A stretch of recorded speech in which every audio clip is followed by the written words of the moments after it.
দেখুন, বালুরঘাট লোকসভা নির্বাচন এবার মাননীয় প্রধানমন্ত্রী নরেন্দ্র মোদীর উন্নয়নের মডেল, এবং এই প্রান্তিক জেলাকে এতদিন পর্যন্ত কেউ দেখেনি, কেউ সেইভাবে প্রান্তিক জেলার প্রতি নজর দেয়নি।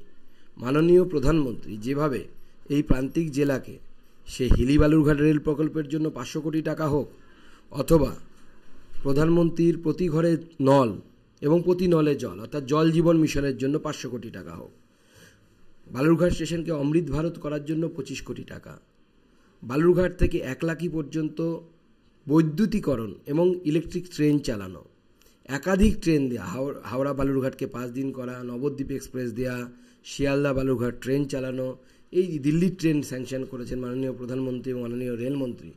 এই বহু কাজ মাননীয় প্রধানমন্ত্রীর নেতৃত্বে হয়েছে। তার সাথে মানুষকে ফ্রিতে 5 কেজি করে চাল গম দেয়া রেশনে, প্রধানমন্ত্রী আবাস যোজনার টাকা দেয়া মানুষকে, এই যে কাজ মাননীয় প্রধানমন্ত্রী উন্নয়নের মডেল, করোনার সময় টিকা দেয়া, এর উপরে মানুষ ভোট দেবে। এবং তৃণমূল কংগ্রেসের অপপ্রচার, অপশক্তি এবং তৃণমূল কংগ্রেসের এই যে অপশাসন, মহিলাদের প্রতি অত্যাচার, সন্দেশখালি এই করা, এই যে কাজ, এর উপরে মানুষ প্রতিবাদ করে ভোট দেবে। 100% এই কেন্দ্রে গতবারের থেকে মার্জিন বেশি হবে এবং 1 লক্ষের বেশি মার্জিনে আমরা এই সিট নরেন্দ্র মোদীকে উপহার দেব। মানে 100% আশাবাদী, কোনো জায়গায় নেই, ডাউটই নেই। মানুষ বলছে যে কাজ হয়েছে, 2 হাত তুলে মানুষ আশীর্বাদ করার জন্য তৈরি হয়ে আছে।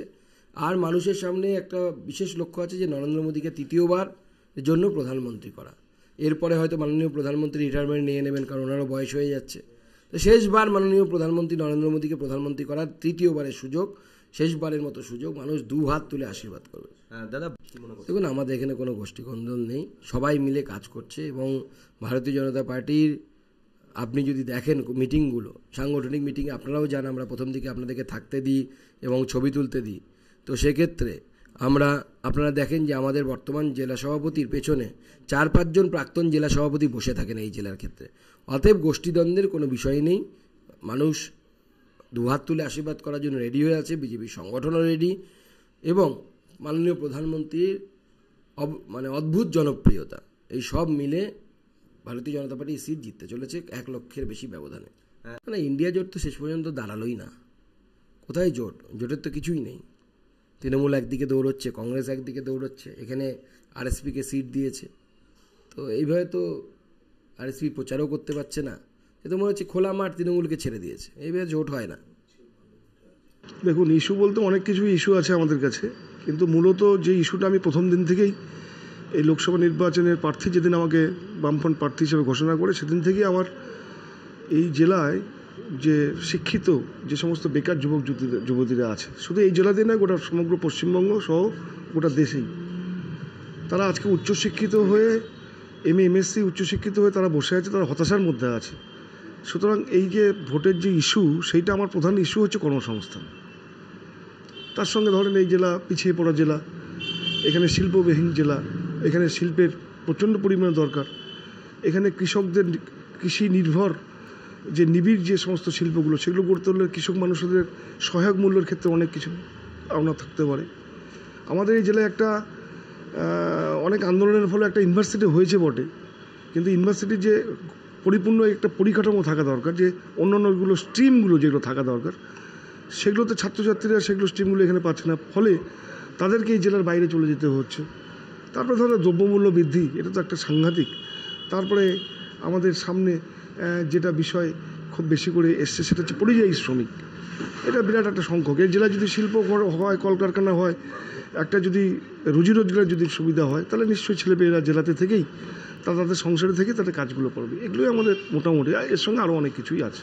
আমরা তো আশাবাদী, আমরা 100% আমরা আশাবাদী যে এই জেলার মানুষ দীর্ঘদিনের তৃণমূল এবং বিজেপির রাজত্ব দেখছে, অতিষ্ঠ হয়ে গেছে, দুর্নীতিতে ভরে গেছে।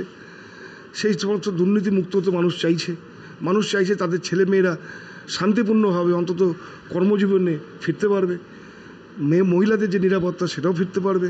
শান্তি, এক কথায় শান্তি চাইছে মানুষ, এবং শান্তির জন্যই তারা আমাদেরকে 2 হাত ভরে আশীর্বাদ করছে। সুতরাং আমি একজন বামফ্রন্ট প্রার্থী হিসেবে আমি শুধু আমি নয়, আমার নেতৃত্ব থেকে শুরু করে, কর্মী থেকে শুরু করে, দরদি সমস্তরাই আশাবাদী যে আমরা 100% আমরা আশাবাদী যে আমরা ফিরতে চলেছি। দেখুন, বিপক্ষে নাম্বার দেওয়ার তো আমার কিছু নেই, হ্যাঁ, তবে আমাদের থেকে পিছিয়ে থাকবে এটুকুন বলতে পারি। সেটা আমার বলতে পারবো না, কারণ এরকম গোষ্ঠীদ্বন্দ্ব আমরা চোখের সামনে প্রতিনিয়ত দেখি, আবার সবাইকেই আমরা একসঙ্গেই দেখি। সেটা কী গোষ্ঠীদ্বন্দ্ব, কী ব্যাপার, সেটা ঠিক আমরা বুঝে উঠতে পারবো না। আচ্ছা, পালাবদল তো মানে বিধানসভা ভোটের যে নিরিখে হয়েছে, গোটা ভারতবর্ষে যে বিধানসভা নিরিখে যে ভোটটা হয়েছে, তাতে করে একচেটিয়াভাবে বিজেপি তাদের যে ক্ষমতায় অলিন্দা আসবার যেটা চিন্তাভাবনা করেছে, সেটার ক্ষেত্রে নিশ্চয়ই একটু অসুবিধাই আছে বলে আমি মনে হয়। কারণ বিভিন্ন হিন্দি বলয়গুলো বা বিভিন্ন যে অন্য জায়গাগুলোতে যে বিধানসভা নির্বাচনটা হয়েছে, সেই নির্বাচনে মানুষ কিন্তু অন্য ফলাফল দিয়েছে, এই হচ্ছে কথা।